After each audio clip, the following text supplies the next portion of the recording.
안녕하십니까, 공교 선생님입니다. 자, 이제 선생님이 2013학년도 커리큘럼 중에서 EBS만 따로 끄집어서 설명하도록 하겠습니다. 어차피 올해 화두는 EBS였습니다. 그리고 내년도 화두가 당연히 EBS가 될 확률이 높겠죠.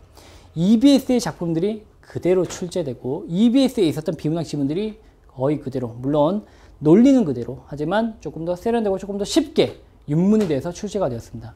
그래서 EBS를 공부하지 않는 건 말이 안 되는 거야. 문제는 뭐냐면, 그럼 좋아, EBS 문제집을 풀었어. 그럼 내가 100점 나올 수 있나? 아니라는 얘기죠. 그 얘기는. 그럼 어떻게 해야 되는데, 일단 문학 같은 경우에는 해석이 중요합니다. 해석이. 기본 개념은 이미 알고 있다 치고, 기본 개념은 EBS를 공부한다 치더라도 몰라요. 기본 개념은 따로 공부하고, 자, 해석. 시 해석이 뭔데? 일단 그부터 알고 있어야 돼, 자기가. 그래서 내가 EBS 작품이 있는데 이 EBS 작품을 내가 한번 해석을 해봤어. 해석을 해보니까 이런 내용이 있고 이렇게 해서 문제를 딱 맞췄어. 이런 경험이 많아야지 비로소 도움이 되는 겁니다. 근데 봐, 해석을 했는데 문제를 딱 풀었는데 문제를 틀렸어. EBS 답지를 봤어. 이해가 안 돼. 얘가 왜, 해설자가 왜 이렇게 얘기하는지 이해가 안 돼. 그래서 내가 해석이 잘못돼서 이 문제를 틀렸다까지는 알겠는데 왜 틀린지 모르겠어. 이러면 공부를 안 한 것과 똑같다는 거죠. 이런 상태에서 그 시가, 이 A라고 하는 시가 수능에 출제가 되어서 똑같이, 그러면 아까도 해석이 안 됐는데 지금 해석될까? 똑같이 안 되지. 안 되다 보니까 문제를 틀리게 된다는 얘기입니다. 그래서 EBS 문제집을 푸는 것만은 절대 의미가 없어요. 결국 뭐냐면 자기가 먼저 해석해보고 난 다음에 올바른 해석과 비교를 해야 됩니다. 올바른 해석과 비교를 통해 가지고 공부를 해야지 비로소 내가 제대로 된 공부를 할 수가 있다는 얘기죠. 비문학 지문도 마찬가지야. 비문학 지문 같은 경우는 더 웃긴 게 뭐냐면 어차피 EBS의 문제집의 해설지에 비문학 지문을 쉽게 풀이할 리가 없단 말이야. 그냥 해제, 그냥 줄거리에 살짝 얘기해 주지 그 구절의 구체적인 의미에 대해서 다루지 않는다고, 그 내용의 핵심적 원리에 대해서 완벽하게 설명해 주지 않는단 말이죠. 그럼 어떻게 되느냐, 내가 이해가 안 되는 지문만 딱 모아놓고 난 다음에 이해가 될 때까지 계속 반복해서 읽어야지 비로소 내가 제대로 된 공부를 할 수 있다는 얘기야. 근데 반복해서 읽었는데 이해가 안 되면 어떻게? 그럼 포기해야 되나? 아니라는 거지. 거기에 대해서 어떤 올바른 설명을 보고 그 설명을 토대로 비교를 해보면서 내가 이런 거 잘못 이해했구나, 요 내용이 더 맞구나 라고 하는 걸 파악을 해야 된다는 겁니다. 그러면 선생님이 이제 알겠죠? 선생님은 뭘 하려고 하는 겁니까? 문학의 올바른 해석과 어려운 비문학 지문의 올바른 이해에 대해서 알려주려고 하는 겁니다. 그래서 커리큘럼은 딱 봤어. 요 부분. 쌤이 하려고 하는 게 뭐냐면, 쌤이 작년도에 이 EBS로 혼자 데뷔하면서 느낀 거는 인력 부족이다. 나 혼자의 힘으로는 완벽하게 데뷔해 줄 수 없다. 그럼에도 불구하고 작년도 언어 강사들 중에서 가장 완벽하게 데뷔해 준 사람이 나였지, 그지? 부족해. 좀 프로 마인드가 더 완벽하게 데뷔해 줘야 될 거 아니야. 자기가 봐도 이 정도만으로는 학생들에게 완벽하게 제공할 수 없다라고 생각하면 과감하게 투자해야죠. 투자했습니다. 저자도 정말 많이 섭외했어요. 그죠? 그래서 EBS 강사인 분들도 섭외하고 학교 선생님도 섭외하고 정말로 많은 훈련을 통해 가지고 작품을 분석할 수 있는 사람들도 다 모았어요. 그래서 이 커리큘럼을 선정했습니다. 뭘 할 거냐? 스트 3월 달에 나올 겁니다. 3월 또는 2월 말에 나오겠지? 그러면 나오자마자 분석하는 거야, 보름 만에. 근데 혼자서 보름 만에 분석하면 치밀한 분석이 될 수가 없어. 여러 명이서 보름 만에 분석을 하기 때문에 꼼꼼하게 분석해가지고 분석집을 만들 겁니다. 근데 그 분석집이 양이 방대할 거야. 그러면 그 양이 방대한 거를 애들한테 다 강의 들으라 이럴 수 없거든, 절대로. 그래서 어떻게 하려고 하냐면, 일단 정말 쉬운 작품, 정말 쉬운 시 빼고는, 또는 정말 쉬운 소설 빼고는 다 카페에 올릴 겁니다. 카페. 무료로 다 볼 수 있게끔. 그래서 내가 공부를 하다가 나 혼자 독학하다 보니까 잘 모르겠어. 그래서 해석을 딱 보니까 이게 이런 얘기였구나 깨닫고 카페를 통해서 보면 충분히 이해하고 넘어갈 수 있게끔 그렇게 만들겠다는 얘기인 겁니다.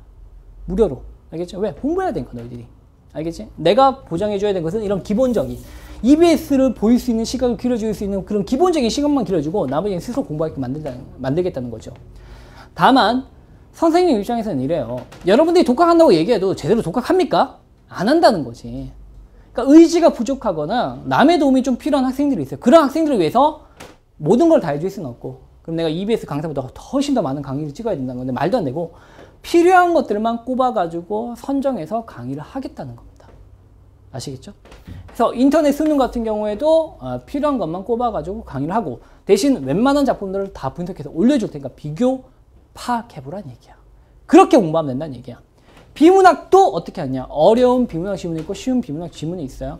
그래서 어려운 비문학 지문들만 모아가지고 쭉쭉쭉 강의를 해주고 대신 비문학 어려운 것들은 일단 분석은 다 해줄게. 알겠지? 어려운 것들만 해가지고 습득, 인수 모아가지고 하나의 비문학을 분석해주고 그 다음에 300제 소환 모아가지고 하나의 비문학을 분석해주는데 다만 여기서 우리가 좀 주의해야 될 게 뭐냐면 학생들의 일반적인 학습 태도나 학습 과정들을 보면 요거 두 가지는 굳이 쪼갤 필요가 없어요. 합쳐도 상관없습니다. 그래서 내년도 보고 내년도에도 똑같은 어떤 현상이 벌어진다면 이 두 가지는 합쳐서 갈 수도 있습니다. 그렇게 이해하시면 되는 겁니다. 기본적인 것들은 알겠죠. 자, 그래서 EBS 커리큘럼은 여러분들에게 독학할 수 있는 최적의 시스템을 구축해 주겠다는 겁니다. 카페에 자료 다 올리겠다는 겁니다. 그걸 통해서 혼자 독학할 수 있게끔. 다만 하기 힘든 친구들을 위해서 강의를 만들 테니까 그 강의에서 엑기스만 뽑아가라는 얘기야. 강의는 한 강장당 절대 길지 않아. 10강, 15강 정도에서 끝을 낼 겁니다. 왜? 그래야 효과가 있는 거니까. 알겠죠? 자, 그리고 한 가지 좀 주의하셔야 되는 게 뭐냐면 2013학년도에는 2012학년도와 달리 30%라고 하는 요 문구가 매우 중요합니다. 이게 뭘까? 모르면 안 돼. 너희들이 매우 관심이 커야 돼요. EBS에서 얘기한 게 뭐냐면 좋은 지문들이 있는데 그 좋은 지문들을 한 해 쓰고 버리기 너무 아깝다는 거야. 그래서 출제가 되지 않은 30%에 대해서는 좀 반복해서 쓸 수 있게끔 만들겠다 라고 얘기했어요. 그럼 이 자식이 정말 계륵 같은 존재야. 왜 그러냐면 까놓고 얘기할게. 평가원 입장에서는 EBS는 평가원이 아니야. 평가원 EBS가 아니야. 그냥 협력관계야. 걔네들은. 평가원 입장에서는 이 30%는 애들이 분명히 공부할 거라고 예측해. 그러면 이건 분명히 알 텐데 하고 문제를 내면 꺼림직하다고. 그러니까 안 내긴 못하고 내기도 더 못하는 그런 거야. 학생들 입장에서는 분명히 좋다라고 해서 반복되는 건데 안 보긴 못하고 그렇다고 나온다라고 생각하기도 어려워. 그러니까 결국 계륵 같은 놈이지만 먹어야 돼. 짜증나기도. 그러니까 얘들도 쌤이 정리를 해주겠습니다. 요거는 출판물로 나올 것 같아요. 문제 딱 이렇게 만들어가지고 깔끔하게. 알겠죠? 시중 출판 교재로 나올 것 같습니다. 자, 그렇게 간다는 겁니다. 자, 여기까지 들으면 핵심 포인트는 알았어. 근데 이제 쌤이 정말 말하고 싶은 건 뭐냐면, 너희들이 그러면 이것만 공부하느냐? 절대 그렇지 않다는 거야. 다시 얘기하지만, 문학 같은 경우에는 기본 개념 반드시 알아야 되는데, EBS 문제만 다뤄가지고는 이 문학의 기본 개념, 비유법, 상징, 거리, 이런 거 모른단 말이야. 그런 것들은 따로 먼저 공부를 해야 된다. 또는 작품을 보는 시각 자체가 없어. 그러니까 시를 암기하고 있어. 그런 애들이 백날 EBS를 봐봐라. 이해가 되나? 시를 볼 수 있는 시각 자체를 기르고 소설을 보는 시각 자체를 기르고 비문학을 보는 시각 자체를 길러야 된다. 그래서 EBS만 공부하는 게 아니고 EBS가 나오기 전에 12월 또는 1월, 2월까지는 이 개념만 좀 완벽하게 해놔야 된다. 쓰기는 배제해주고 이 개념만 중에 완벽하게 해놔야 된다. 셋 다 들으라는 얘기가 아니야. 그러니까 전체 커리큘럼 찍은 거 보면 알겠지만 둘 중에 하나 선택하는 거야. 이렇게 타든지 아니면 이렇게 타고 넘어가든지 선택하라는 얘기입니다. 아시겠죠? 그러니까 EBS 공부하기 위해서 전제되는 조건들이 있고 EBS는 이렇게 될 테니까 앞으로 그런 식으로 공부하라라고 하는 얘기를 했던 겁니다. 아시겠죠?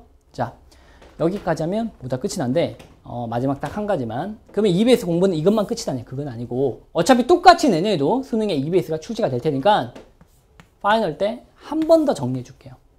알겠죠? 노란색 계통은 다 문학이고 빨간색 계통은 다 비문학인 거예요. 알겠죠? 그러면 초록색 계통은 뭐냐? 종합이에요. 종합. 그래서 이런 모의고사는 이제 EBS 지문들을 토대로 문제를 만들어가지고 학생들에게 시간과 심리를 잡는 방법을 가르쳐주고 나머지 이 중에서 시간이 부족한 학생들을 위해서 또는 다시 한번 정리해보고 싶은 학생들을 위해서 엑기스만 모아서 파이널을 한 번 더 정리를 해주겠다는 그런 얘기를 한 겁니다. 자, 여기까지 끝났고 잊지 마십시오. 선생님들은 여러분들에게 EBS 완벽하게 정리할 수 있게끔 많은 투자를 했습니다. 내가 거의 장담할 수 있는 것은 금액적으로 따졌을 때도 자, 이런 말 하면 안 되겠지, 그치? 근데 정말 많은 투자를 했어요. 엄청. 알겠죠? 철저하게 대비해줄게. 그러니까 꼭 자기가 뽑아먹을 건 뽑아먹고 가십시오. 여기까지입니다.